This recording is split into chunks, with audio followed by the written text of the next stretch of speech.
자, 교과서 읽기 중2 교과서 천재 노미수 2학기 1단원입니다. 보자. 표현의 빛깔.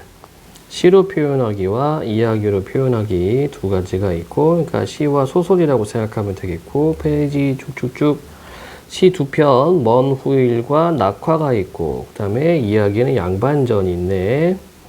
자, 그래서 클리닉 시간에 소설 잘 읽었던 친구들은 양반전 금방 확인할 수 있겠다. 자, 시에서 우리가 중요할 거, 시험에 나오는 게 운율, 반어법, 역설법. 그 다음에 소설에서 우리가 따져갈 것은 풍자와 반어, 요거를 찾아가면은 되겠다. 자, 그리고 학습활동에 선택학습에 벌레 먹은 나무니까 운수 좋은 날 요렇게 있네.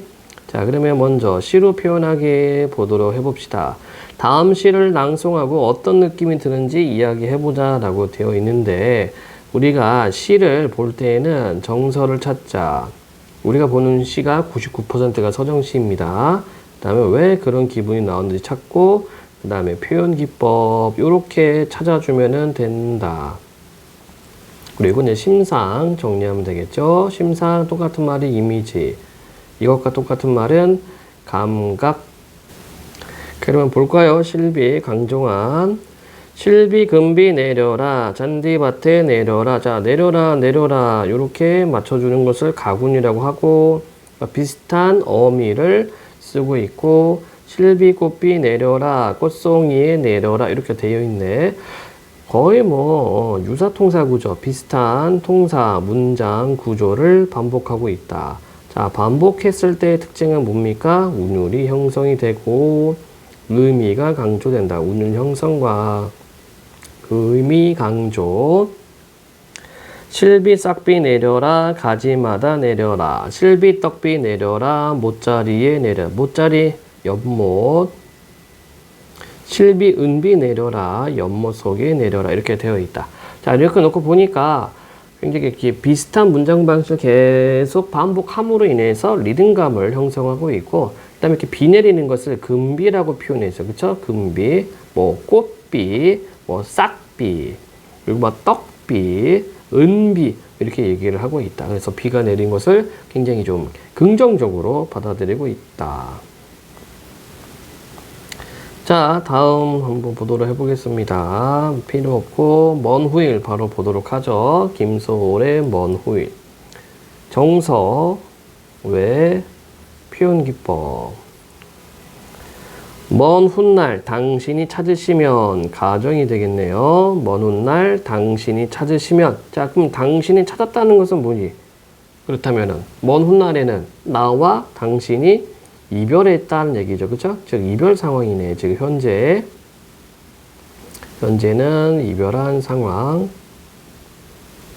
가정하는 겁니다. 다시 만나는 것을. 먼 훗날 당신이 찾으시면 그때 내 말이 잊었노라. 진짜 잊었을까요? 아니죠. 반대로 말하기. 상황과 반대로 말하기. 반어법 되겠다. 자, 그리고 이렇게 놓고 보니까 먼 훗날 당신이 찾으시면 그때 내 말이 잊었노라 이렇게 돼 있네. 그래서 지금 리듬감이 느껴집니다. 어떤 리듬감? 음보율이 느껴진다. 노래로 치면 마디 개념. 그래서 삼음보율이 느껴집니다. 당신이 속으로 나무라면 역시 가정. 무척 그리다가 잊었노라 역시 반어법이 되겠죠. 자, 이렇게 놓고 보니까 마찬가지네. 예, 유사통사 구조 반복하고 있다. 비슷한 문장 구조를 반복하고 있다. 이렇게 함으로써 어떤 효과가 있다고요? 운율 형성, 그 다음에 의미 강조. 그래도 당신이 나무라면 역시 가정. 믿기지 않아서 잊었노라. 반어.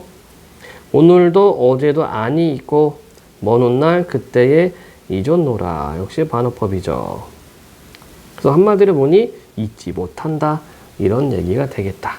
그래서 전체적으로 어렵진 않습니다. 그러니까 여러분들이 이 작품을 통해서 가져갈 건 뭐냐면은 표현법, 즉 무엇을 반복하고 있는지, 그리고 그것을 통해서 어떤 효과를 이루고 있는지, 그리고 반어법이라는 점. 자, 패스. 다음. 음보율 대체로 334의 글자 수로 이루어진 행이 반복되어 3음보 율격을 형성한다라고 되어 있고, 여기 334 글자 수 요것도 얘기를 해주고 있네요. 이거는 뭐냐면 음수율이야, 음수율. 음수율은 글자 개수를 맞춰주는 거야. 그러면 어떻게? 오늘도 어제도 아니 있고, 그래도 당신이 나무라면, 당신이 속으로 나무라면, 여기 5가 아니지 4지. 이런 식으로 세 글자 세 글자 네 글자 세 글자 세 글자 네 글자 반복했다는 얘기야. 그래서 334조 음수율에 4음보 율격이 있다, 이렇게 생각하면 되겠다. 자, 다음 페이지 한번 볼까요? 그러면 먼 후일에서 운율을 형성하는 요소는 뭐냐? 반복이야. 효과는 뭐냐? 의미 강조입니다. 그래서 3음보 규칙적인 율격이 있고, 같거나 비슷한 단어, 글자 수를 반복했죠? 그리고 뭐뭐 하면 뭐뭐 하노라. 유사한 문장 구조 반복. 이걸 뭐라고? 유사통사 구조 반복이라고 얘기를 했다. 그러면 이러한 효과는 뭐냐? 음악성과 규칙성을 느끼게 하고요. 의미를 강조한다. 자, 이거 중요하니까 꼭 챙겨갈 것. 다음. 먼 후일에 나타난 반어적 표현과 그 효과. 자, 겉으로 드러나는 표현을 잊었다라고 얘기하지만 속마음은 어때요? 결코 잊을 수 없다라고 얘기를 했죠. 그래서 불특정한 미래에 당신을 다시 만날 상황을 가정하고 그때의 이전으로라고 말하겠다고 반복하여 표현함으로써 당신을 결코 잊을 수 없다는 속마음을 강조한다. 그래서 그러한 효과는 이음을 그리워하는 마음을 간절하게 표현함으로써 주제를 강조. 직설적인 표현으로는 나타내기 어려운 애절한 감정을 효과적으로 표현했다. 이렇게 보면 되겠습니다. 자, 핵심 정리. 이 시는 자유시, 서정시. 자유시라는 것은 형태, 모양의 모양, 시가 쓰여인 모양, 자유롭게 썼어요. 그리고 화자의 정서 표현. 자, 시의 목소리를 화자라고 하죠. 화자의 주된 정서를 내용으로 하고 있기 때문에 서정시라고 하는 거고, 성격은 민요라고 하는 것은 그 형식 때문에 그래요. 음보 때문에 그래요. 음보율 때문에. 3음보율 때문에. 그리고 슬프지. 주제, 이별한 당신에 대한 간절한 그리움. 특징, 3음보의 규칙적인 운율과 유사한 문장 구조 등의 반복으로 운율 형성. 점층적인 시상 전개를 통해 점점점 강도를 세게 해 나간다는 얘기죠. 시의 정서 강조, 반어적 표현의 반복으로 말하는 이의 심리를 효과적으로 전달했다. 이렇게 정리할 수 있겠습니다. 다음 페이지 학습활동.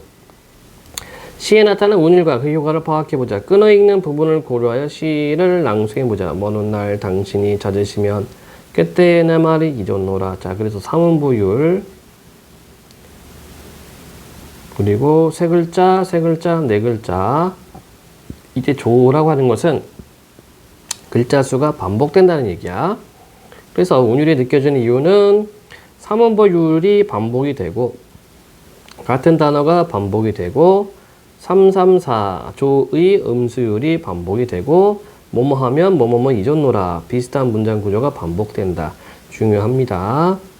운율 효과, 음악성과 규칙성, 그 다음에 의미 강조. 자, 그 다음 시에 나타난 반어와 그 효과를 이해해보자. 말하는 이가 어떤 상황에 있는지 이야기해보자. 이별했죠? 상황은 몹시 그리워하고 있어요. 이전노라라는 표현을 통해 말하는 이가 전달하고자 하는 생각. 자, 반어법이지, 반어법. 그래서 반어적으로 말함으로 인해서 결코 당신을 잊을 수 없다. 요거를 나타낸다. 자, 그러면 반어법을 활용했을 때 얻을 수 있는 효과는 강조. 주제 강조. 애절한 감정. 이렇게 정리할 수가 있겠다. 패스 쭉쭉쭉 넘어갑니다. 이번에는 이형기 작가의 낙화. 낙화는 뭐예요? 꽃이 떨어진다. 꽃이 떨어짐. 마찬가지 정서를 찾아야 되고 왜 그런가? 표현기법. 가야 할 때가 언제인가를 분명히 알고 가는 이의 뒷모습은 얼마나 아름다운가. 서리법이죠. 서리법은 뭐니? 의문형으로 묻는 방식, 알면서 묻는 방식. 자, 그러면 가야 할 때가 언제인가를 분명히 알고 가는 이 작품에선 누구니? 낙화지, 낙화. 봄 한철, 그래서 1년에서는 이제 이별의 아름다움에 대해서 이야기를 했고, 봄 한철 격정을 인내한, 격정, 아주 격한 감정을 인내한 나의 사랑은 지고 있다. 저기 은유법 들어갔죠, 은유법. 은유는 뭐니? A는 B다. 이렇게 빗대어 표현하는 방식. 나의 사랑, 이게 뭔데? 낙화지. 나의 사랑은 지고 있다. 그래서 이별 상황을 인식하고 나의 사랑은 지고 있다. 하강적 이미지. 하강 떨어진다는 얘기. 분분한 낙하. 분분하다. 흩날리는 모습이야. 흩날리는 모습. 이거 한자어긴 한데 의태어이기도 하다. 분분. 점점점점점 말줄임표. 자, 여운을 주죠. 결별이 이룩하는 축복에 쌓여 지금은 가야 할 때. 자, 결별이 이룩하는 축복. 역설적 표현이다. 역설법. 역설은 뭐냐면 문장의 논리 모순을 이용하는 방식이다. 문장의 논리 모순. 그러면 문장의 논리 모순은 뭐냐면 원래 문장은 긍정으로 시작하면 긍정으로 시작하거나 부정으로 시작하면 부정으로 끝나야 되는 거야. 근데 역설은 거꾸로 역자. 뒤집어서 표현해요. 그래서 얘네들 어떻게 긍정으로 시작했는데 부정으로 끝나거나 부정으로 시작해서 긍정으로 끝나는 것을 역설이라고 한다. 자, 결별은 부정적인 내용인데 축복은 긍정적인 내용이죠. 이게 역설이란 얘기야. 자, 그러면 결별을 이룩하는 축복에 쌓여 지금은 가야 할 때 이게 뭘까? 꽃이 떨어져야지. 꽃이 떨어져야지 그 자리에 열매가 맺어. 그래서 이거를 결별을 이룩하는 축복이라고 얘기를 했고 그것의 이면적인 의미는 뭐냐면 축복은 바로 영혼의 성숙을 의미한다. 성숙해지는 거야. 분분한 낙화, 흩날리는 낙화, 결별이 이룩하는 축복에 쌓여 지금은 가야 할 때. 그래서 낙화를 통해 지금이 이별할 때임을 인식하고 있고요. 그럼 4연. 무성한 녹음과 그리고 머지않아 열매 맺는 가을을 향하여. 자, 무성한 녹음. 녹음은 푸른 그늘이라는 뜻이고 무성한 녹음하면 이건 계절적으로 여름을 의미합니다. 그래서 무성한 녹음과 그리고 머지않아 열매 맺는 가을을 향하여. 이렇게 보면 이제 시간의 경과 또는 뭐 계절의 변화가 나타나지. 그러면 이걸 통해서 화자가 말하고자 하는 게 뭡니까? 바로 내적으로 성숙해지는 거, 열매, 요거를 이야기를 한다. 이게 축복이란 얘기야, 이게 축복이야. 열매가. 마지막 년, 나의 청춘이 뭔데? 꽃답게 죽는다. 꽃답게 죽어요. 근데 이 죽는다는 것이 그냥 완전 죽어서 사라지는 것이 아니라 죽어서 뭐가 돼? 열매가 되죠? 즉, 성숙, 영혼의 성숙을 위해 희생한다. 이런 의미로 볼 수 있겠다. 자, 그래서 오연에서는 녹음과 열매를 위한 희생 이렇게 표현할 수가 있겠네요. 이게 낙화라는 작품이고 여기서 우리가 가져갈 것은 아까 결별이 이룩하는 축복 요 부분 반드시 명심을 할 것. 자, 다음 페이지. 아직 안 끝났구나. 낙하에 나타난 비유, 자연현상, 꽃이 피고 지고 열매를 맺는데 이것을 인간의 삶으로 표현했어요. 사랑과 이별로. 그래서 열매 맺는다는 것은 영혼의 성숙과 내면의 성장으로 봤다. 헤어지자 섬세한 손길을 흔들며 하롱하롱. 역시 의태어. 어떤 상태, 동작을 흉내낸 말. 하롱하롱 꽃잎이 지는 어느 날. 자, 꽃잎이 지는 어느 날. 자, 하강적 이미지도 나와 있고. 나의 사랑, 나의 결별. 자, 그렇다면 나의 사랑, 나의 결별이 이룩하는 게 뭐야? 낙화. 은유죠, 은유법. 나의 사랑, 나의 결별. 샘터에 물 고이듯 지교. 성숙하는 내 영혼의 슬픈 눈. 자, 그래서 영혼 성숙. 이별을 통한 영혼이 성숙해진다. 성축이 아니고 성숙. 이것을 나타낸다. 근데 왜 슬퍼요? 꽃잎이 떨어지니까 슬프죠. 그렇지만 결별을 축복을 위해서 열매를 위해서는 이별할 수밖에 없다. 이렇게 정리할 수가 있겠다. 자, 핵심 정리. 이 작품 자유시 역시 자유롭게 썼고 정서 표현, 서정시의 성격은 사색적, 사색이라는 말은 깊은 생각. 그러니까 낙엽이 아니죠. 낙화가 떨어지는 것을 통해서 좀 생각을 깊게 했어. 그 다음에 성찰적, 뭘 성찰합니까? 영혼의 성숙. 주제, 이별을 통한 영혼의 성숙. 이거 특징. 인간의 삶을 자연현상과 연관지어 시상 전개했고 자연현상을 통해 얻은 깨달음을 역설적 표현을 사용하여 전달했다. 자, 그래서 다시 한번 낙화에 나타나는 역설적 표현과 그 효과는요. 결별은 원래 슬프고 고통스러운 거야. 이것을 그리고 축복은 기쁨과 행복이죠. 요걸 요렇게 묶어놨어요. 결별이 이룩하는 축복 이렇게 해놨어.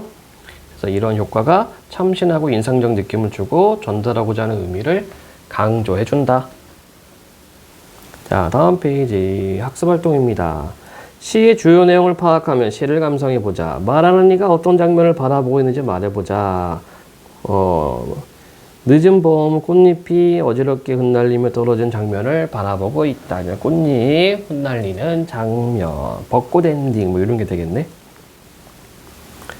자, 말하는 이가 자연 현상을 통해 표현하려는 의미를 정리해 보자. 꽃이 피고 지는 것을 사랑과 이별로 보는 거고, 꽃이 피는 걸 사랑, 지는 것을 이별, 그리고 열매를 맺는 것을 영혼의 성숙, 이별을 통한 영혼의 성숙으로 보는 거고요.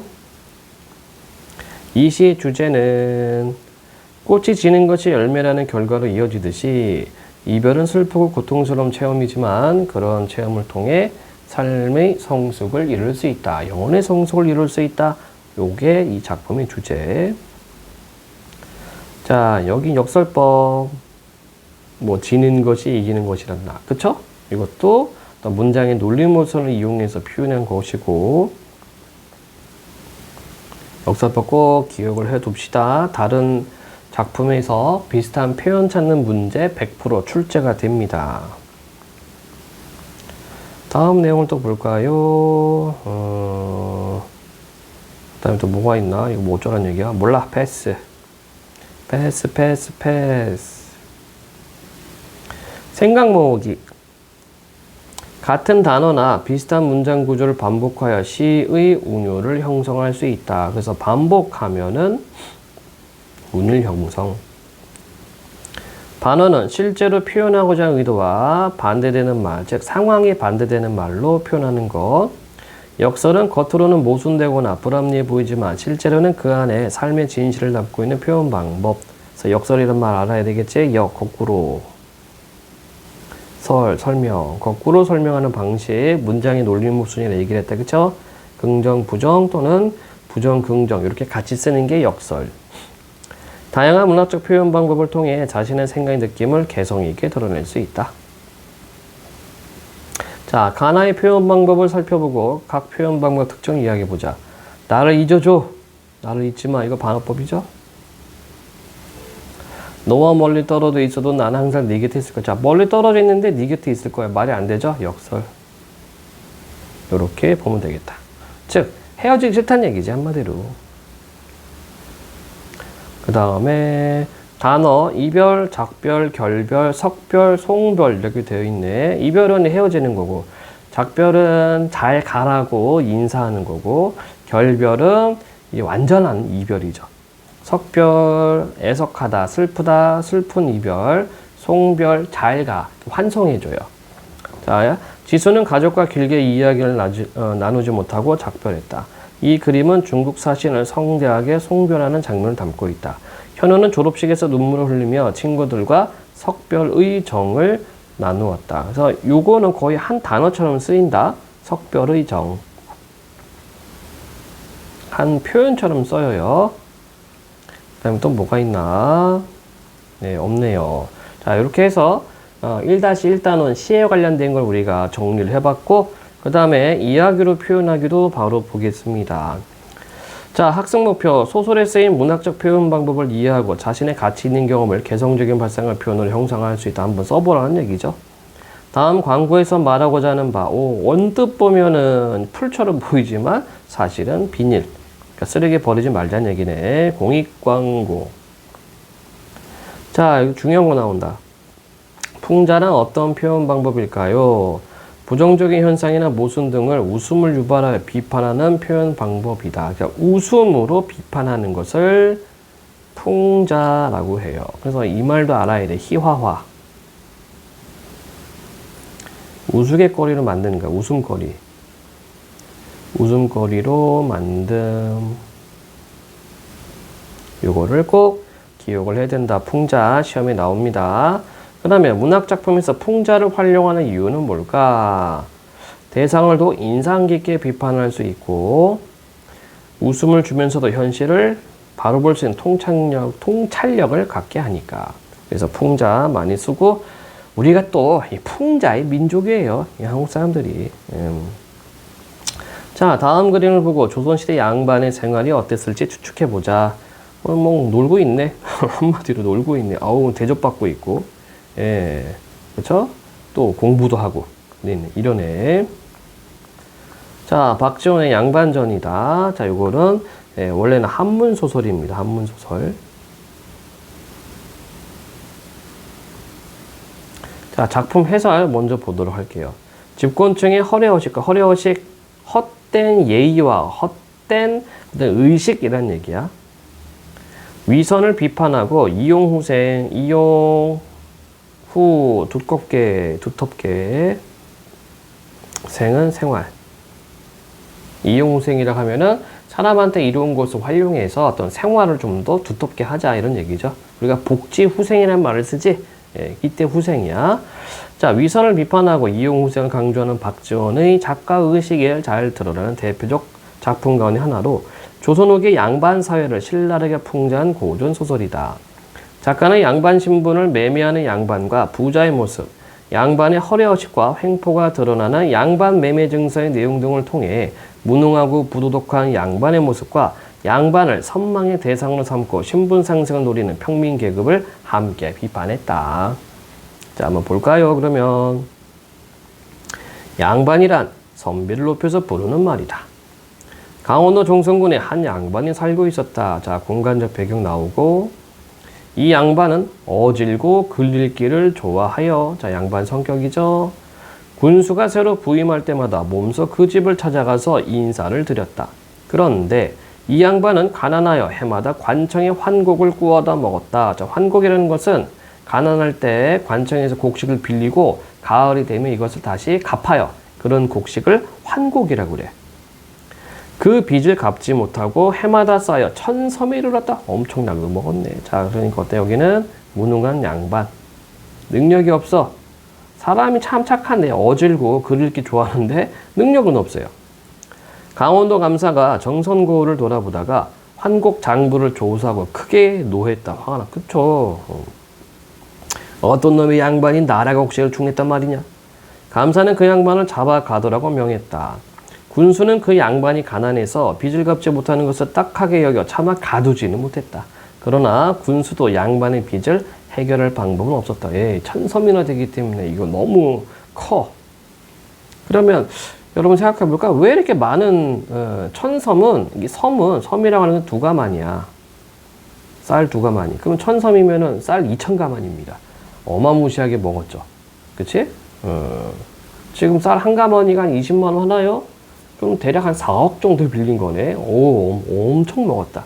그럼 왜 이렇게 많이 쌀을 많이 했을까? 바로 이제 뭐 제사도 지내고 뭐 차례도 지내고 뭐 집안일 많아 이런 것들이 이런 게 다 허례허식입니다. 이러다 보니까 곡식을 축낼 수밖에 없었어요. 양반은 빚을 갚을 길이 없어서 밤낮으로 울기만 했다. 와우, 자, 희화화했죠. 우스갯거리를 만든 겁니다. 이게 풍자야, 풍자. 그의 아내가 양반을 몰아붙였다. 당신은 평소에 글 읽기만 좋아하더니 환곡을 갚는 데는 전혀 도움이 안 되는구려. 쯧쯧 양반이라니 한 푼어치도 안 되는 그놈의 양반. 아주 직접적으로 비판하고 있습니다. 그때 그 마을에 사는 부자가, 돈이 많은 평민, 그 양반의 소문을 듣고 가족과 의논하였다. 양반은 아무리 가난해도 늘 귀한 대접을 받고 우리는 아무리 잘 살아도 항상 천한 대접을 받는다. 양반이 아니므로 말이 있어도 말을 타지 못한다. 자, 그래, 진짜 그랬어요. 조선시대 때 말은 양반만 타는 거야. 이게 평민들이 말을 못 탔어요. 또한 양반만 보면 굽실거리며 제대로 숨소리도 내지 못하고 뜰 아래 엎드려 절해하고 코를 땅에 박고 무릎으로 기어가야 한다. 자, 당시 신분제도의 모습을 볼 수가 있지요. 양반의 어떤 모습을. 우리 신세가 가엾지 않느냐? 지금 저 양반이 환곡을 갚지 못해서 아주 난처하다고 한다. 그 형편으로는 도저히 양반의 신분을 지키지 못할 것이다. 그러니 우리가 그의 양반을 사서 양반 신분으로 살아보자. 자, 요걸 통해서 알 수 있는 게 뭐니? 당시의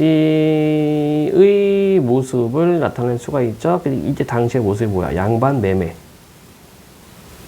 그러면 양반을 매매할 수 있었다는 것은 신분 질서가 혼란한 신분 질서가 흔들렸다는 얘기죠.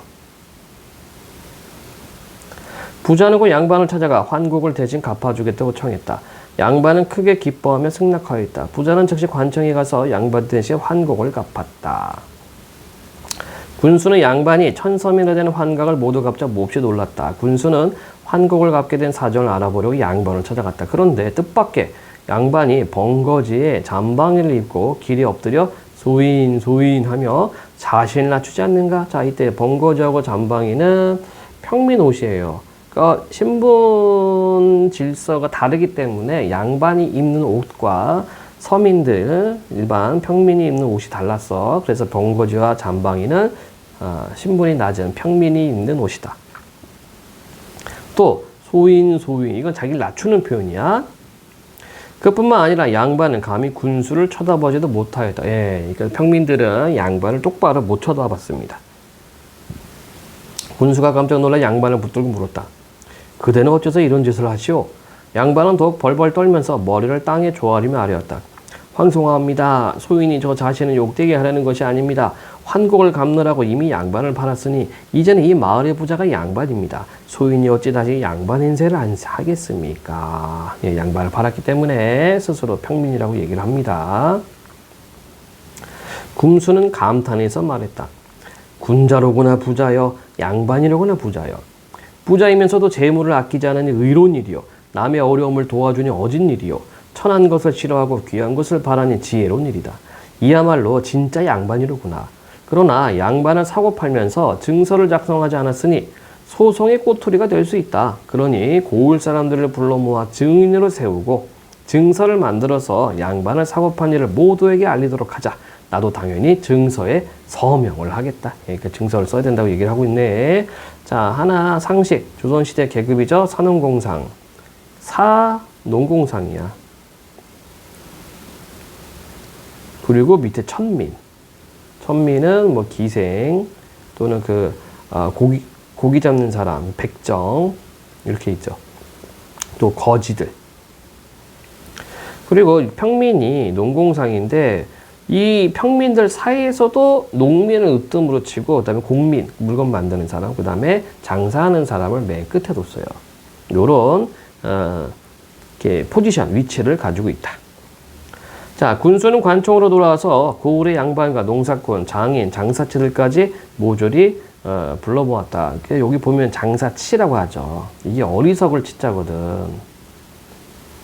그러니까 농민, 장인, 물건 만드는 사람, 국민, 그 다음에 상인이 있는데 이 상인을 약간 낮추어 봤어요. 왜냐면 뭐 농민은 먹을 것을 만들어내는 사람이고 공민은 생활에 필요한 물건을 만드는 사람인데 장사하는 사람들은 싸게 사서 비싸게 파니까 조금 안 좋은 말을 붙였습니다.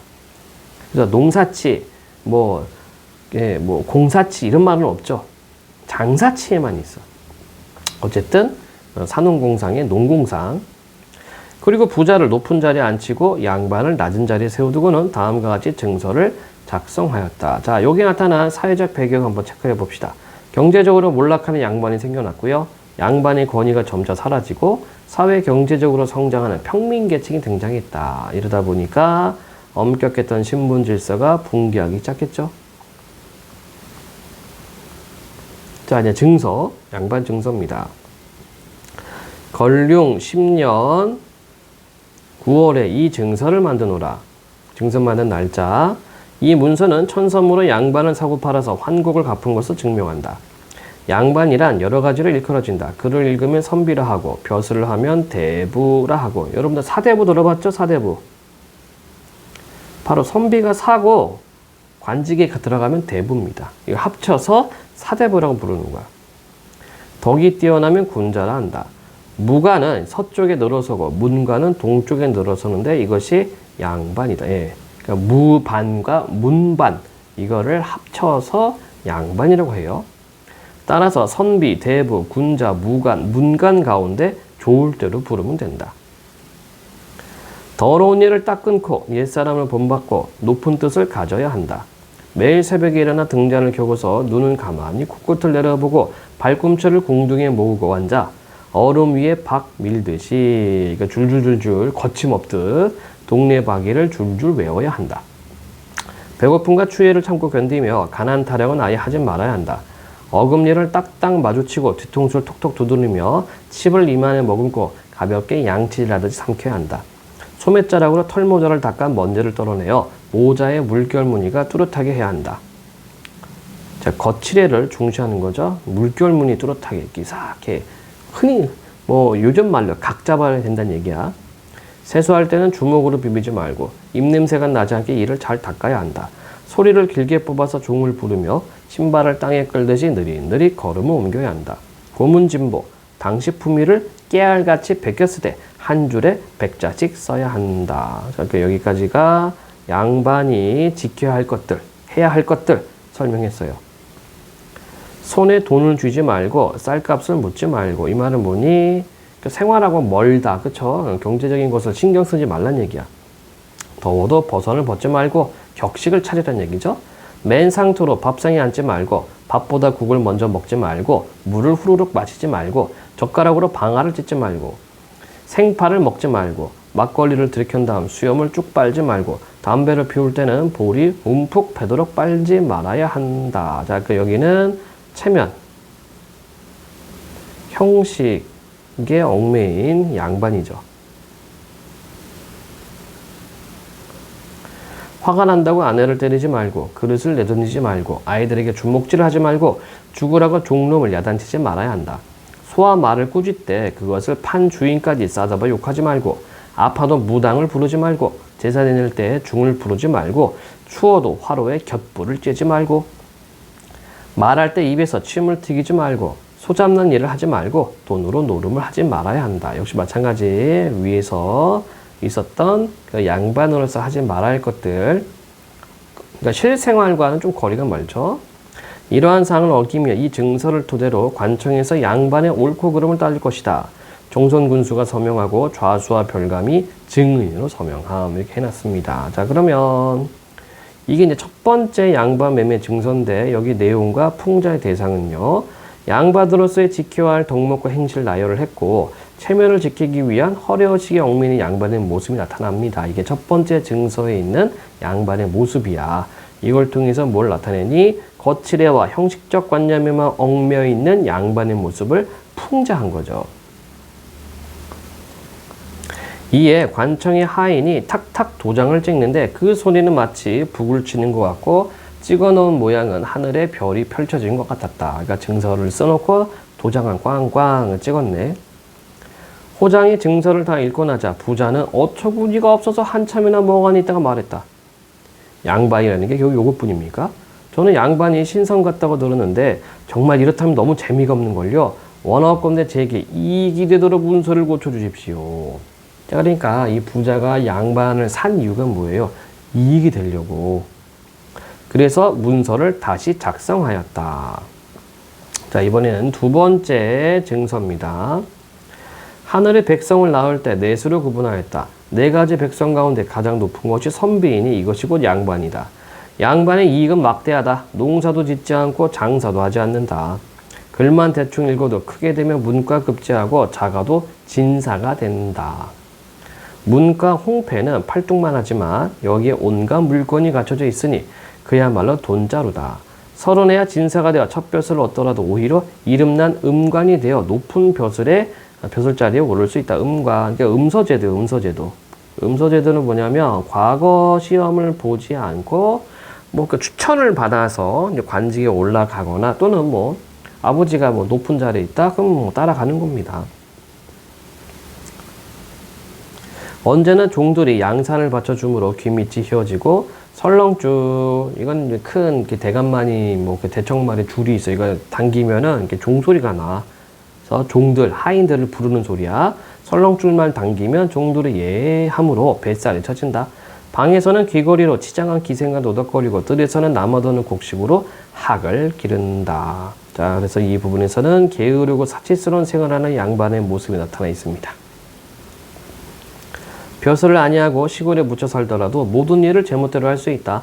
강제로 이웃의 소를 끌어다 먼저 자기 땅을 갈고 마을의 일꾼을 잡아다 먼저 자기 논에 김을 맨들 누가 감히 나에게 대들겠느냐.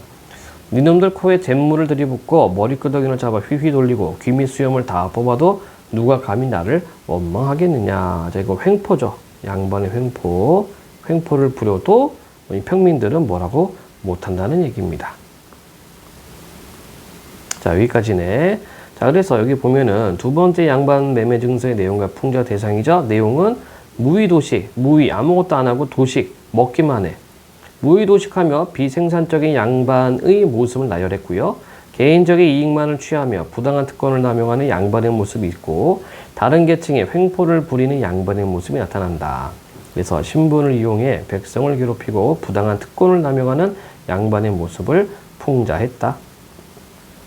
자, 부자는 증서 내용을 듣고 있다가 혀를 내둘렀다. 그만두시오, 그만두시오. 참으로 맹랑하고만 나를 도둑놈으로 만들 작정입니까? 바로 이 도둑놈이 뭡니까? 양반의 모습을 신랄하게 풍자한 내용.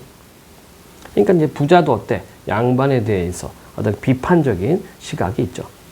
부자는 머리를 흔들면서 떠나버렸다. 그러고는 죽을 때까지 다시는 양반이 되고 싶다는 말을 입에 올리지 않았다. 왜 그래요? 양반의 허례허식과 횡포함을 깨달았기 때문이죠. 자, 끝부분에 나타난 풍자의 내용과 표현 방식. 그만두시오, 그만두시오. 참으로 맹랑하구먼. 나를 도둑놈으로 만들 작정입니까? 그래서 양반의 부당한 특권과 횡포를 인물의 말을 통해 간접적으로 비판. 양반을 바라보는 작가의 비판적 시각이 단적으로 드러났다. 이 말이 뭐니? 도둑놈.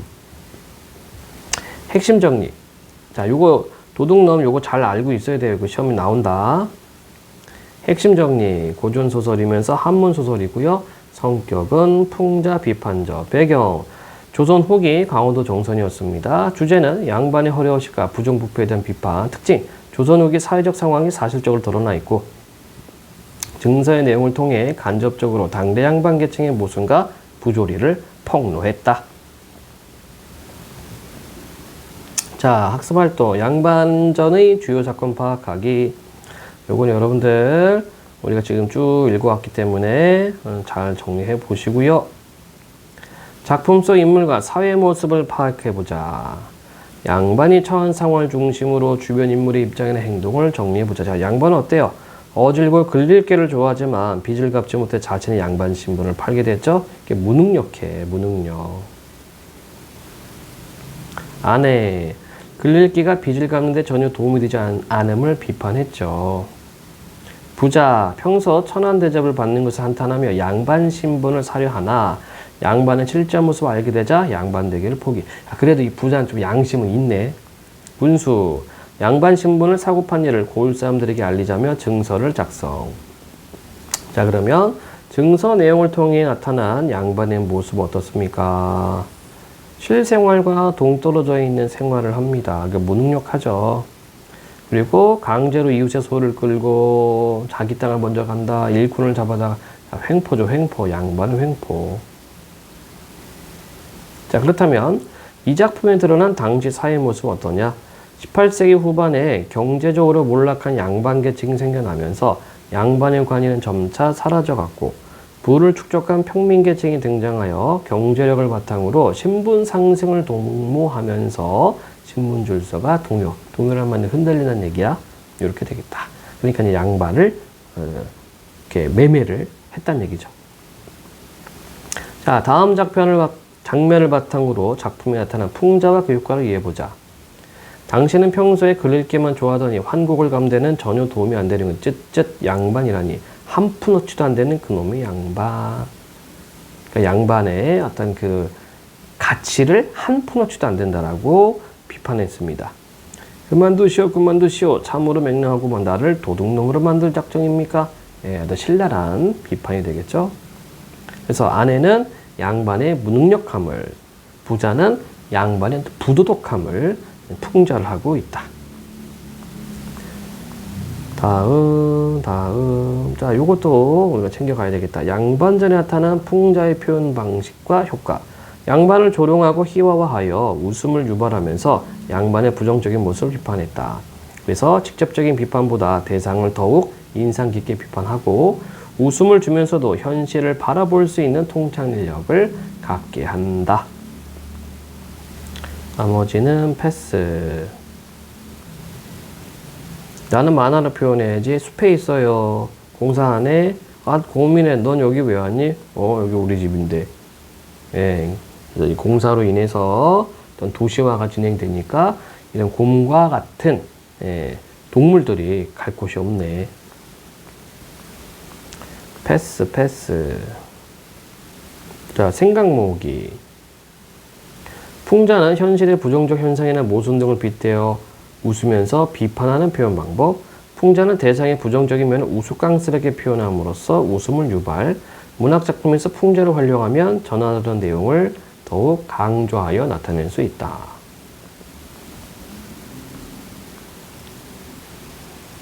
자, 페이지 넘어가 보겠습니다. 어휘, 미소, 실소, 냉소, 폭소 있죠.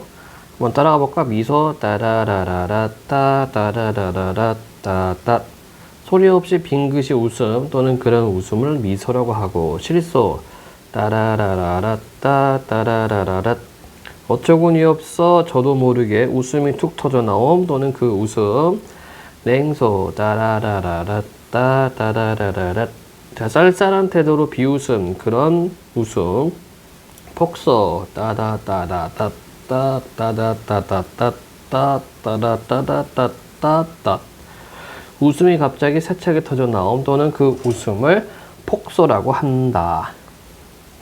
예시, 오늘 친구들과 박물관에 다녀왔다. 가장 인상 깊게 본 유물은 신라의 미소로 불리는 기와인데 살짝 웃는 모습이 특히 좋았다.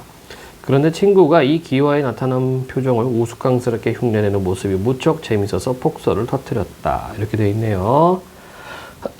자, 이제는 선택학습. 벌레 먹은 나뭇잎 한번 보자. 시를 볼 때 어떻게 하라고? 정석, 왜, 표현, 기법, 그리고 심상. 벌레 먹은 나뭇잎. 자유시네, 그죠? 예. 나뭇잎이 벌레 먹어서 예쁘다. 역설이네. 벌레를 먹었는데 예쁘대요. 귀족의 손처럼, 지규, 귀족의 손처럼 상처 하나 없이 매끈한 것은 어쩐지 베풀 줄 모르는 손 같아서 밉다. 아하, 그러니까 나뭇잎이 매끈매끈한 것은 왠지 미워. 그런데 지금 이 시적 화자는 벌레 먹은 것은 좋아. 왜냐하면 베풀었기 때문에. 떡갈나무 잎에 벌레 구멍이 뚫려서 그 구멍으로 하늘을 보이는 것은 예쁘다. 상처가 나서 예쁘다는 것은 잘못인 줄 안다. 그러나 남을 먹여가며 살았다는 흔적은 별처럼 아름답다. 자, 남을 먹어가며 살았다는 흔적, 이게 베품이죠. 베푸는 삶. 그러면 이 시적 화자는 베풀며 살아가는 삶에 대한 가치, 이것에 대해서 이야기를 한다. 자, 다시 한번 정리하자면 벌레 먹은 나뭇잎 나타나는 역설적 표현. 벌레 먹은 나뭇잎 예쁘다 합쳐서 나뭇잎이 벌레 먹어서 예쁘다 이렇게 해놨어요. 벌레 먹었다가 부정적이고 예쁘다가 긍정적인데 부정과 긍정을 같이 썼어. 그래서 겉모습은 초라하고 보잘것없어 보이지만 자신이 가진 것을 남에게 베푸는 아름답고 가치 있는 존재라는 것을 이야기했다. 핵심 정리, 갈래는 자유시, 서정시, 성격, 교훈조, 역설적, 제재는 벌레 먹은 나뭇잎이고요. 주제, 남에게 베푸는 삶의 가치. 특징, 대상을 바라보는 말하는 이의 따뜻하고 애정어린 시선이 드러나고요. 말하고자 하는 바를 역설적 표현을 활용해 드러냈다. 자, 그래서 여러분들 역설법 꼭 기억을 해둘 것. 자, 벌레 먹은 나뭇잎을 대하는 말한 이의 태도는 어떻습니까? 애정어린 태도, 따뜻하고 긍정적 시선. 역설이 드러난 구조를 찾아라. 나뭇잎이 벌레 먹어서 예쁘다. 아까 얘기했지. 나뭇잎이 벌레 먹었다. 부정적인데 예쁘다, 긍정적, 역설, 역, 거꾸로 역자, 설, 설명. 자, 그럼 주제는 뭐냐? 남에게 베푸는 삶이 가치 있다, 남과 더불어 사는 삶이 아름답다. 다음 광고를 만들어 보자 이렇게 해놨네. 낡아서 구겨지고 지저분하지만 내 발을 보호해준다. 지우개 늘 더럽고 지저분하지만 연필로 쓴 글씨를 깨끗하게 지워준다. 할머니 주름이 많아지고 허리도 굽으셨지만 나를 사랑으로 기르고 보살펴 주신다. 이렇게 해놨네. 이게 역설인가? 잘 모르겠는데요? 이 지만을 쓰면 안 되는데 낡고 초라한 소중한 물건이야 이렇게 가야 되는데 잘 모르겠다. 그러니까 이렇게 써야죠. 낡아서 아름다운 내 신발. 이게 역설인데 여기는 이제 역접으로 문장을 끊었기 때문에 패스. 자, 반어법 활용하는 작품이 되겠습니다. 운수 좋은 날. 제목이 반어죠. 자, 미리 얘기하면은 이날은 아내가 죽은 날입니다. 아내가 죽은 날인데 운수가 좋다. 왜냐하면 손님이 많았기 때문에 그런 내용이 되겠죠. 자, 소설 빠르게 좀 보도록 하자. 새침하게 흐린 봄이 눈이 올 듯 하더니 눈은 아직 아니 오고 얼다가만 비가 추적추적 내리는 날이었다. 자, 작품 분위기, 음운한 분위기, 비극적 결말을 암시합니다. 즉, 이 날씨가 주는 분위기 여러분들 꼭 점검을 해줘야 되고요. 이날이야말로 동서문 안에서 인력 꺾은 노릇을 하는 김첨지에게는 오랜만에도 닥친 운수 좋은 날이었다. 자, 반어법입니다. 문 안에, 자, 문 안이 뭐냐면 옛날에는 남대문, 동대문, 서대문, 북대문, 여기가 서울이지, 그치? 이쪽을 문 안이라고 그랬고, 이쪽 밖을 문 밖이라고 그랬어요.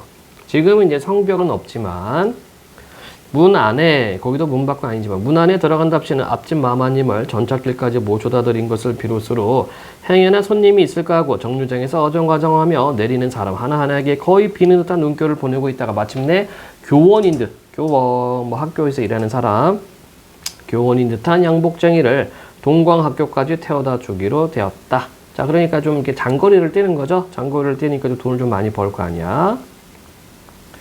첫 번에 30전, 둘째 번에 50전. 아침 대바람에 그리 흉치 않은 나쁘지 않은 일이었다. 그야말로 재수가 옴붙어서 근 열흘 동안 돈 구경도 못한 김천지는 이렇게 열흘 동안 이렇게 돈을 못 벌었어요.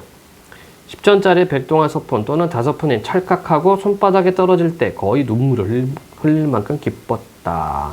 자, 김천지 심리가 직접적으로 제시되어 있죠. 기뻤다. 자, 그러면 요거는 서술자가 밖에 있으니까 3인칭이 되겠고 인물의 심리를 직접적으로 제시해주기 때문에 전지적 작가 시점 이렇게 정리할 수가 있겠네.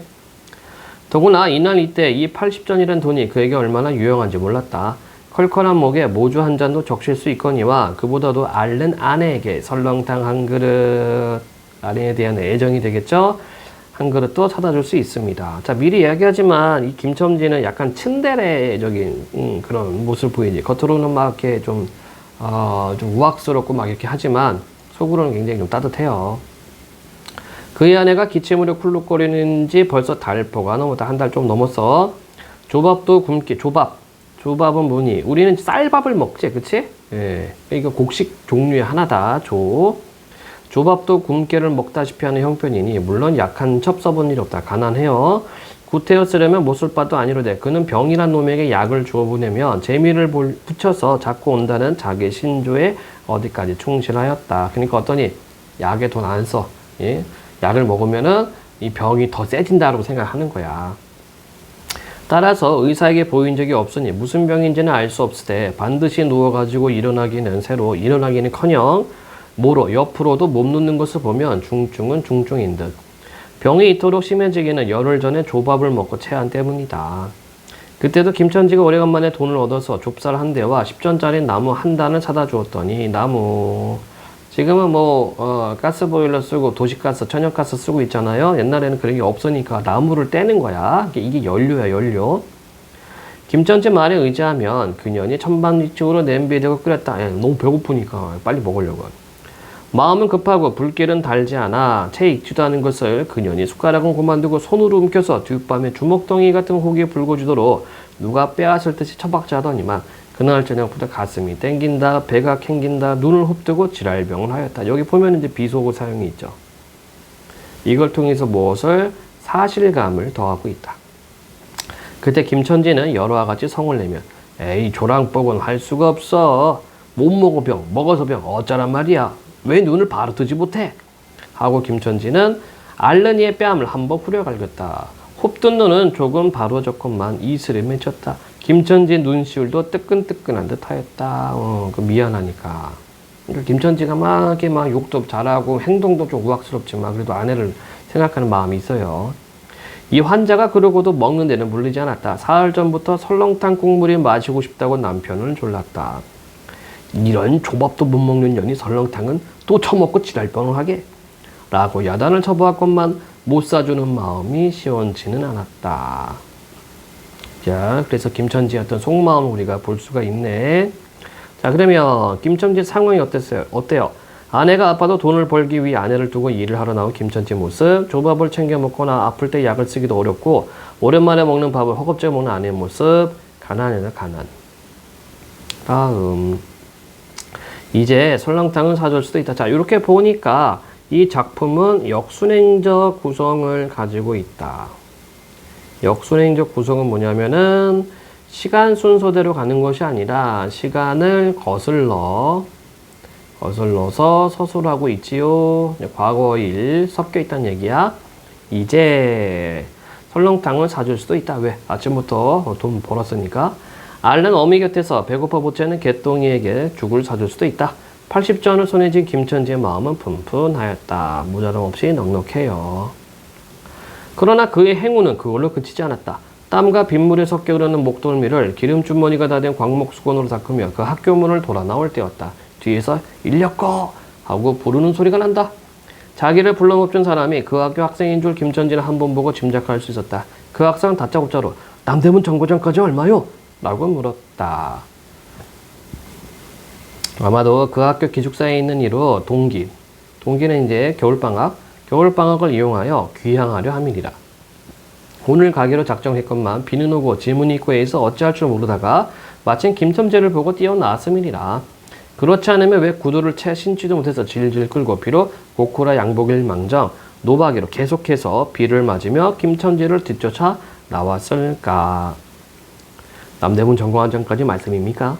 하고 김천지는 잠깐 주저하였다. 그는 이 우종, 비 속에 우장, 비옷도 없이 그 먼 곳을 철벅거려 가기 싫었습니까? 처음 것, 둘째 것으로 그만 만족하였습니까? 아니다, 결코 아니다.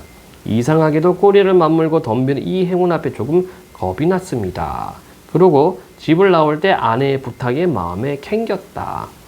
아침 마마한테서 부르러 왔을 때 병인은 그 뼈만 남은 얼굴에 유일의 생물 같은 유달리 크고 움푹한 눈에 애걸하는 빛을 띠며 오늘은 나가지 말아요. 제발 덕분에 집에 붙어 있어요. 내가 이렇게 아픈데. 자, 자기 죽음을 예감하는 거죠, 아내가. 라고 모기소리같이 중얼거리고 숨을 거르렁거르렁 하였다. 그때 김천지는 대수롭지 않은 듯이 아따 젠장만을 별 빌어먹을 소리를 다 하네. 맞붙들고 앉았으면 누가 먹여 살릴 줄 알아. 하고 훌쩍 뛰어나오려니까 환자는 붙잡을 듯이 팔을 내저으며 나가지 말라도 그래. 그럼 일찍 들어와요. 하고 목맨 소리가 뒤를 따랐다. 그러니까 자기가 죽을 것을 죽겠으니까. 정거장까지 가자는 말을 들은 순간에 경련 쪽으로 떠는 손, 유달리 큼직한 눈, 울듯한 아내의 얼굴이 김천지 눈앞에 얼른하였다. 그러니까 아내에 대한 걱정과 불안감 때문에 그렇죠. 그래, 남대문 정거장까지 얼마란 말이오? 하고 학생은 초조한 듯이 인력거꾼의 얼굴을 바라보며 혼잣말같이 인천차가 11점 있고 11점 11시 11점이 있고 그 다음에는 새로 2점이던가? 라고 중얼거린다. 이런 50점만 줍시오. 좀 세게 불렀어요, 돈을. 자, 그러니까 지금 아침에 두 건에서 80전을 벌었는데 이런 50전이래요. 엄청 세죠. 이 말이 저도 모를 사이에 불쑥 김천지 입에 썰어졌다. 제 입으로 부르고도 스스로 그 엄청난 돈 액수에 놀랐다. 한꺼번에 이런 금액을 불러라도 본 지가 그 얼마만인가. 그러자 그 돈 벌 욕심에 병자에 대한 염려를 사르고 말았다. 설마 오늘 내로 어떠라 싶었다. 무슨 일이 있더라도 제1, 제2의 행운을 값친 것보다도 오히려 곱절이 많은 이 행운을 놓칠 수 없었다. 이런 50조는 너무 과한데? 이런 말을 하며 학생은 고개를 갸웃하였다. 아니오시다. 이수 거리로 치면 여기서 거기가 시오리가 넘납니다. 또 이런 진날, 땅이 진날을 좀 더 주셔야지요. 하고 빙글빙글 웃는 차를 끄는 남자의 얼굴에는 숨길 수 없는 기쁨이 넘쳐 흘렀다. 큰 돈을 벌 수 있다는 기대감. 그러면 달라는 대로 줄 테니 빨리 가요. 관대한 어린 손님은 이런 말을 남기고 총총히 옷도 입고 짐도 챙기러 제갈대로 갔다. 그 학생을 태우고 나선 김천지의 다리는 이상하게 거뿐하였다. 다름질을 한다는 이보다 거의 나는 듯하였다. 바퀴도 어떻게 속히 도는지 구른다는 게보다 마치 얼음을 지쳐나가는 스케이트 모양으로 미끄러져 가는 듯하였다. 이게 바로 왜 그래요? 예, 큰 돈을 번다는 기쁜 마음 때문에 그런 거죠. 이런 게 간접 제시입니다. 인물의 심리 간접 제시. 언 땅에 비가 내려 미끄러기도 했지만 이윽고 끄는 이의 다리는 무거워졌다. 자기 집 가까이 다다른 까닭이다. 새삼스레 염려가 그의 가슴을 눌렀다. 자, 이게 불안감이죠. 집 근처로 가니까 또 불안해졌어. 오늘은 나가지 말아요. 내가 이렇게 아픈데. 이런 말이 잉잉 그의 귀에 울렸다. 그리고 병자의 움쑥 들어간 눈이 원망하는 듯이 자기를 노리는 듯하였다. 그러자 엉엉하고 오는 개똥이의 곡성을 들은 듯 싶다. 딸꾹딸꾹하고 숨 모으는 숨소리도 나는 듯 싶다. 이게 이제 막 죽기 전에 그런 소리. 왜 이러고 기차 놓치겠구먼 하고 탄이의 초조한 부르짖음이 간신히 그에게 들어왔다. 언뜻 깨달으니 김천지는 인력거체를 쥔 채 길 한복판에 엉거주춤 멈춰있지 않은가. 예 하고 김첨지는 또다시 다름질하였다. 집이 점차 멀어갈수록 김첨지의 걸음에서 다시금 신이 나기 시작하였다. 자, 집이 멀어지니까 불안감이 조금 사그라들죠. 다리를 제게 빨리 놀려야만 쉴 새 없이 자기의 머리에 떠오르는 모든 근심과 걱정을 잊을 듯이. 정거장까지 끌어다주고 그 깜짝 놀란 1원 50전을 정말 제 손에 쥐매 제 말 맞다나 심리나 되는 길을 비를 맞아가며 질퍽거리고 생각을 아니하고 거저나 얻은 듯이 고마웠다. 졸분화된 듯이 기뻤다. 제 자식벌밖에 안 되는 어린 손님에게 몇 번 허리를 굽히며 안녕히 다녀오십시오 라고 깍듯하게 재우쳤다. 자, 김천지 심리 변화 중요해요. 집과 가까워지면 불안감이 커지고 집으로부터 멀어지면 불안감이 사라집니다. 아내 때문에 그렇죠. 자, 그러나 빈 인력거를 털털거리며 이 빗 속에 돌아갈 일이 꿈밖에 왔다. 노동으로 하여 흐른 땀이 식어지자 굶주린 창자에서 물 흐르는 옷에서 으슬으슬 한기, 차가운 기운이 솟아나기 비롯하며 이런 50잔이란 돈이 얼마나 괴치 않고 괴로운 것인 줄 절절히 느꼈다. 정거장을 떠나가는 그의 발길에 힘 하나 없었다. 온몸이 옹숭그려지며 당장 그 자리에 엎어져 못 일어날 것 같았다. 젠장 맞을 것. 이 비를 맞으면 빈 인력거를 털털거리고 돌아올 간담. 이런 빌어먹을. 비가 왜 남의 상파 얼굴을 팍팍 때려?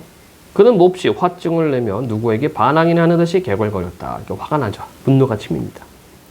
그럴 쯤 그의 머리엔 또 새로운 광명이 비쳤나니 그것은 이러고 걸 게 아니라 이 근처를 빙빙 돌며 차 오기를 기다리면 또 손님을 태우게 될지도 몰라 란 생각이었다. 오늘은 운수가 괴상하게도 좋으니까 그런 요행, 뜻밖에 없는 행운이 또 한 번 없으리라고 누가 보증할까? 꼬리를 굴리는 행운이 꼭 자기를 기다리고 있다고 내 얘기를 해도 좋을 만한 믿음을 얻게 되었다. 그렇다고 정거장 인력거꾼의 등살이 무서우니 정거장 앞에 섰을 수는 없다. 자, 이게 이제 같은 게 구역, 영역들이 있죠. 그러니까 정거장 앞에 있으면은 이 정거장을 영역으로 쓰는 사람들하고 또 다툼이 생기니까 정거장 앞에 있을 수는 없었어요. 그래, 그는 이전에도 여러 번 해본 일이라 바로 정거장 앞 전차 정류장에서 조금 떨어지게 사람 다니는 길과 전차길 틈에 인력거를 세워놓고 자기는 그 근처를 빙빙 돌며 형세를 관망하기로 했다. 형편을 바라보는 것을 관망이라고 해요. 얼마 만에 기차는 왔고 수십 명이나 되는 손이 정류장으로 쏟아져 나왔다. 그 중에서 손님을 물색하는 김천지의 눈에 양머리에 뒤축 높은 구두를 신고, 이때 양머리는 서양머리, 망토까지 두른 기생태물인 듯 난봉 여학생인 듯 행실이 좋지 않은 여학생인 듯한 옆에 내 모양이 띄었다. 그는 슬근슬근 그 여자 곁으로 다가들었다.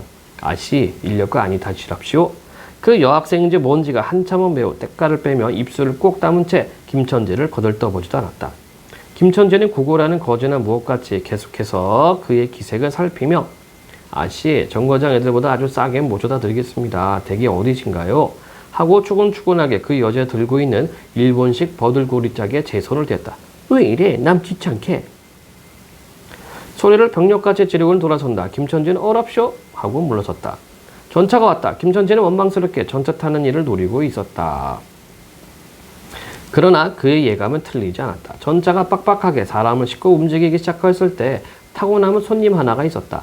굉장하게 큰 가방을 들고 있는 걸 보면 아마 붐비는 차 안에 짐이 크다 하여 차장에게 밀려 내려온 눈치였다. 김천지는 대어섰다. 인력거 타시랍쇼. 한동안 값으로 승강에 하다가 60전에 인사동까지 태워다 주기로 하였다. 자, 네 번째 손님이죠. 인력거가 무거워지면 그의 몸은 이상하게도 가벼워졌다. 자, 왜 그럴까요? 돈을 번다는 기쁨 때문에.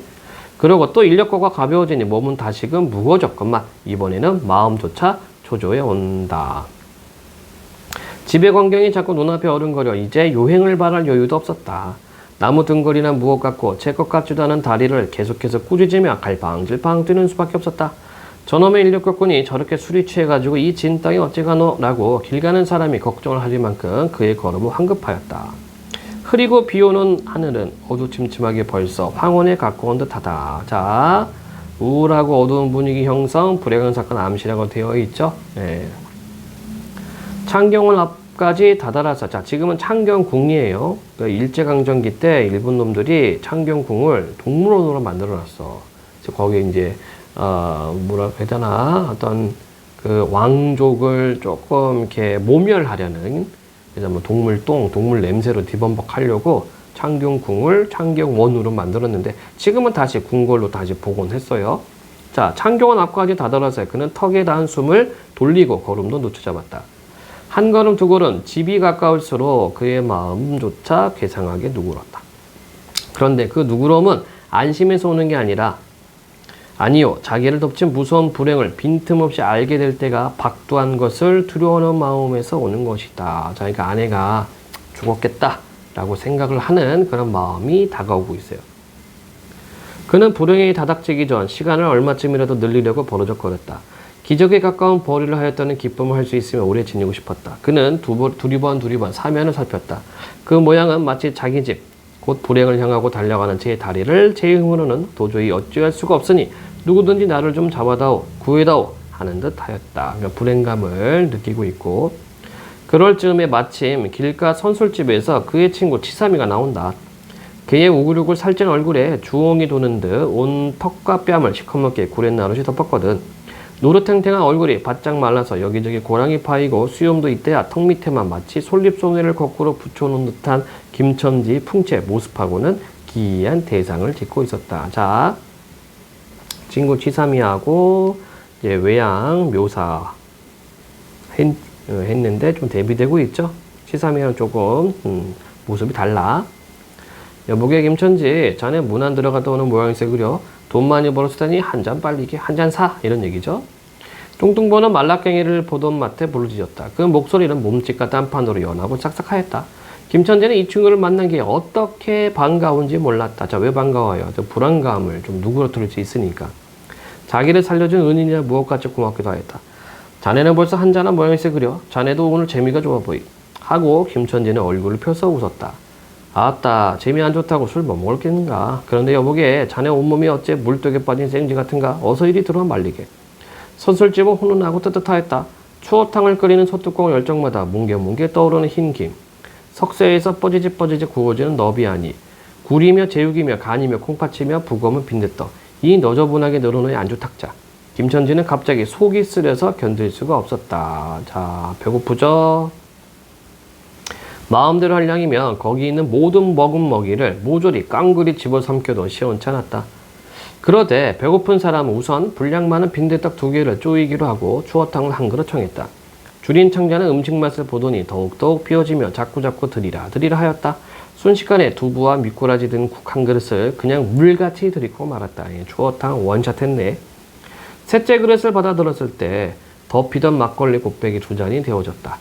치사미와 같이 마시자 원원이 비었던 속이라, 그러니까 본래부터 비었던 속이라 찌르르하고 창자에 퍼지며 얼굴이 화끈하이다. 제가 술이 퍼지네.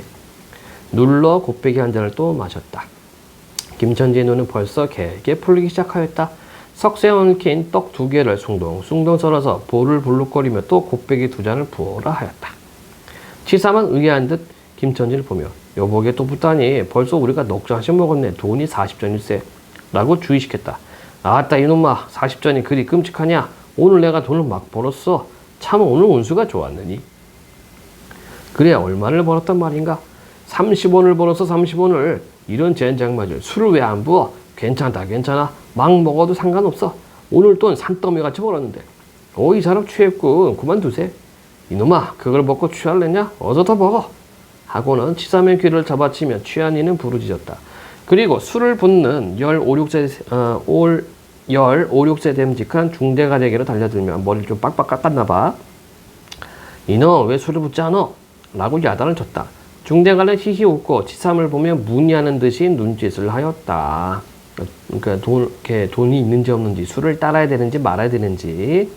주정꾼이 이 눈치를 알아보고 화를 버럭내며 이 오라질 놈들 같으니 이 돈 내가 돈이 없을 줄 알고. 하자마자 허리춤을 훔치훔치 하더니 1원짜리 한 장을 꺼내어 중대가리 앞에 헐쩍 집어던졌다. 그 사품에 몇 푼 은전이 짤그량하며 떨어진다. 여보게 돈 떨어졌네. 왜 돈을 막 끼웠나? 이런 말을 하며 치삼은 한편 돈을 줍는다. 김천지는 취한 중에도 돈의 거처를 살피는 듯이 눈을 크게 떠서 땅을 내려다보다가, 그렇죠? 돈이 원망스럽지만 잃어버리면 안 되잖아. 불시에 제하는 듯이 너무 더럽다는 듯이 고개를 소스라치자 더욱 속을 내며 봐라 봐 이 더러운 놈들아 내가 돈이 없나 다리 뼈다구로 꺾어놓는 놈들 같으니 하고 치삼에 주어주는 돈을 받아 이 원수했던 이 육실을 할 돈, 그러니까 이 돈의 원망스럽죠. 너무 가난하기 때문에 하면서 팔매질을 친다. 벽에 맞아 떨어진 돈은 다시 술 끓이는 양푼에 떨어지며 정당한 배를 맞는다는 듯이 쨍하고 울었다. 곱배기 두 잔은 또 부어줄 기로도 없이 말려가고 말았다. 김천지는 입술과 수염에 붙은 술을 빨아들이고 나서 매우 만족한 듯이 그 솔잎송이 수염을 쓰다듬으며 또 부어 라고 외쳤다. 또 한 잔 먹고 나서 김천지는 치삼의 어깨를 치며 문득 깔깔 웃는다. 이제 불안감을 떨쳐버리려고. 그 웃음소리가 어떻게 컸던지 술집에 있는 이의 눈은 모두 김천지에게로 몰렸다. 웃는 이는 더욱 웃으며 여보게 치삼이 네 웃은 이야기 하나 할까? 오늘 손을 태우고 정거장에 가지 않았겠나? 그래서 갔다가 그 조기가 안 된대 그려. 그래 전차 정류장에서 얼음하며 손님 하나를 태울 궁리를 하지 않았나? 거기 마침 마마님이신지 여학생님이신지 요새 어디 논다니, 그러니까 술집 아가씨예요. 논다니와 아가씨를 구별할 수가 있던가? 망토를 잡수시고 비를 맞고 서 있겠지. 슬근슬근 가까이 가서 인력껏 타시랍쇼 하고 손가방을 받으려니까 내 손을 탁 뿌리치고 빽 돌아서더만 왜 남을 이렇게 귀찮게 굴어? 그 소리야말로 꾀꼬리 소리지. 허허. 자, 반어적 표현이죠? 소리 지르는 것을 꾀꼬리라고 표현해. 김천진이 교묘하게도 정말 꾀꼬리 같은 소리를 내었다. 모든 사람은 일시에 웃었다. 빌어먹을 깍쟁이 같은 년. 누가 저를 어쩌나? 왜 남을 귀찮게 굴어? 어이구 소리가 채신도 없지. 허허. 웃음소리들은 높아졌다. 그러나 그 웃음소리들이 사라지기 전에 김천진은 훌쩍훌쩍 울기 시작했다. 치삼은 어이없이 주정뱅이를 바라보며 금방 웃고 치를 하더니 우는 건 또 무슨 일인가? 김천지는 계속해서 코를 들이마시며 우리 마누라가 죽었다네. 자, 죽음을 예감하고 있어요. 뭐? 마누라 죽다니 언제? 이놈아 언제는 오늘이지. 애끼 미치는 거짓말 마라. 거짓말은 왜? 참말로 죽어서 참말로. 마누라 시체를 집에 뻗쳐 놓고 내가 술 먹더니 내가 죽일 놈이야. 자, 불안감과 자책감 하고 김천지는 엉엉 소리를 내어온다. 치삼은 흥이 조금 깨진 얼굴로 이 사람이 참말 하나 거짓말 하나 그러면 집으로 가세 가 하고 은훈이의 팔을 잡아당겼다. 치삼의 잡는 소리를 뿌리치더니 김천지는 눈물이 글썽글썽한 눈으로 싱그레 웃는다. 불안하죠. 불안하니까 막 울다가 웃다가 지금 이래. 죽기는 누가 죽어? 하고 득이가 양양. 죽기는 왜 죽어? 생때같이 살아만 있단다. 그년이 밥을 죽이지. 이제 나한테 속았다. 이제 나한테 속았어. 하고 어린애 모양으로 손뼉을 치며 웃는다. 이 사람 정말 미쳤단 말인가? 나도 아주머니가 알른단 말은 들었는데 하고 치삼이도 어느 불안을 느낀 듯이 김천지에게 또 돌아가라고 권했다. 안 죽었어. 안 죽었대도 그래. 김천지는 화증을 내며 자신 있게 소리를 질렀을 때 그 소리엔 안 죽은 것을 믿으려고 애쓰는 가락이 있었다. 자, 이렇게 소리를 지르는 게 아직 아내가 죽지 않았기를 바라는 마음이죠. 기어이 이런 어치를 채워서 곱배기 한 잔씩 먹고 더 먹고 나왔다. 구준비는 의연히 계속해서 추적추적 내린다. 자, 계속해서 비극적 분위기가 나와 있습니다. 김전지는 취중에도 설렁탕을 사가지고 집에 다다랐다. 애정. 집이라 해도 물론 셋집이요. 또 집 전체를 세댄 게 아니라 안과 뚝 떨어진 행랑방 한 칸을 빌려든 것인데 물을 길어대고 한 달에 1원씩 내는 터다. 자, 물도 길어줘요. 옛날에는 수도가 없으니까 우물에서 물을 퍼서 뭐 장독에다가 물을 채워 넣어주는 겁니다. 그런 노동하고 한 달에 1원. 와, 그러면 지금 김천지는 한 달 월세를 술을 마셨네. 만일 김천지가 죽기 술 기운을 띠지 않았던들 한 발을 대문 안에 들여놓았을 때 그곳을 지배하는 무시무시한 정적, 폭풍우가 지나간 뒤에 바다 같은 정적에 다리가 떨렸으리라. 자, 이게 암시죠. 아내가 죽은 것을 나타내는 분위기. 쿨룩거리는 기침 소리도 들을 수 없다. 그르렁거리는 숨소리조차 들을 수 없다. 다만 이 무덤 같은 침묵을 깨뜨린다기보다 한층 더 침묵을 깊게 하고 불길하게 하는 빡빡 하는 그윽한 소리. 어린이의 젖바는 소리가 날 뿐이다. 만일 청각이 예민한 이 같으면 그 빡빡 소리는 빨따름이요. 꿀떡꿀떡하고 젖 넘어가는 소리가 없으니 빈 젖을 빤다는 것도 짐작할는지 모르리라. 자, 이게 비극이죠. 엄마가 죽었는데 엄마 죽은지도 모르고 아이는 엄마 젖을 빨고 있어요. 혹은 김천지도 이 불길한 침묵을 짐작했는지도 모른다. 그렇지 않으면 대문에 들어서자마자 전에 없이 2년 남편이 들어오네 나와보지도 않아 2년. 자, 불안하니까 오히려 큰 소리 칩니다. 라고 고함을 친 게 수상하다. 이 고함이야말로 제 몸을 엄습해오는 무시무시한 증을 쫓아버리려는 허장성세인 까닭이다. 허장성세 줄이면 허세죠. 하여간 김천지는 방문을 왈칵 열었다. 구역을 나게 하는 춥기, 떨어진 사자리 밑에서 올라온 먼지내, 빨지 않은 기저귀에서 나는 똥내와 오줌내, 가지각색대가 켜켜이 앉아 온내, 병이 환자의 땀 썩은 내가 섞인 추기가 무딘 김천지 코를 찔렀다. 자, 아내가 죽은 방을 후각적으로 묘사하고 있어요. 방 안에 들어서며 설렁탕을 한 구석에 놓을 사이도 없이 주정꾼은 목총을 있는 대로 다 안에 호통쳤다. 2년 주야장자 밤낮으로 누워만 있는 게 제일이야. 남편이라도 일어나질 못해. 라고 소리와 함께 발길로 눈이 다리를 몹시 찼다. 그러나 발길에 차이는 건 사람의 살이 아니고 나무 뜬굴 같은 느낌이 있었다. 자, 이제 죽었죠. 이때 빡빡 소리가 응아 소리로 변했다. 개똥이가 물었던 젖을 빼어놓고 운다. 운데도 온 얼굴을 찡그려 붙여서 운다는 표정을 할 뿐이다. 응아 소리도 입에서 나는 것이 아니고 마치 뱃속에서 나는 듯하였다. 울다가 목도 잠겼고 또 울 기운조차 시린 다한 것 같았다. 그러니까 아이가 또 울 기운도 없어요. 비극성이 더 부과가 됩니다. 발로 차도 그 보람이 없는 걸 보자 남편은 아내의 머리맡으로 달려들어 그야말로 까치집 같은 환자의 머리를 꺼들어 흔들며 이년아 말을 해 말을 입이 붙었어 이년. 응 이거 봐 아무 말이 없네. 이년아 죽었단 말이냐 왜 말이 없어. 응 또 대답이 없네. 정말 죽었나 봐. 이러다가 눈 위에 흰 창이 검은 창을 덮은 위로 치뜬 눈을 알아보자. 자, 죽음을 확인했습니다. 이 눈깔 왜 나를 바라보지 못하고 천장만 보느냐 흥? 하는 말 끝에 목이 메었다. 그러자 산 사람의 눈에서 떨어진 닭똥 같은 눈물이 죽은 이의 뻣뻣한 얼굴을 어릉어릉 적신다. 문득 김천재는 미친 듯이 제 얼굴을 죽은 이의 얼굴에 한 대 비비대며 중얼거렸다. 설렁탕을 사다 놓았는데 왜 먹지를 못하니 괴상하게도 오늘은 운수가 좋다니만. 자, 그래서 비극적 결말 맞이를 하고 있네요. 자, 핵심 정리. 현대 단편소설이고 성격은 사실적, 비극적, 반어적입니다. 자, 배경 일제강점기 겨울이었고 서울. 주제 일제강점기 도시하층민의 비참한 삶. 특징 사실적인 묘사를 통해 도시하층민의 삶이 구체적으로 드러나고요. 반어적 상황을 통해 비극성을 심화시키고 있다. 자, 아까 얘기했죠. 운수 좋은 날 제목엔 반어. 자, 겉으로 드러난 의미는 행운이 계속돼서 돈을 벌어요. 그러나 실제로 표현하는 의미는 아내가 죽군 비참하고 불행한 날.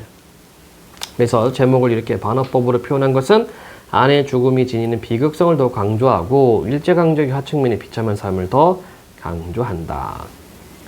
자, 넘어가겠습니다. 요거 중요한 게 있어요. 다음과 같은 행동에서 일어나는 김천지의 마음을 생각해보자. 집이 가까워지면 다리가 무거워져요. 불안감 때문에. 집에서 멀어지면 걸음에 신이 난다. 불안감 좀 사라지기 때문에.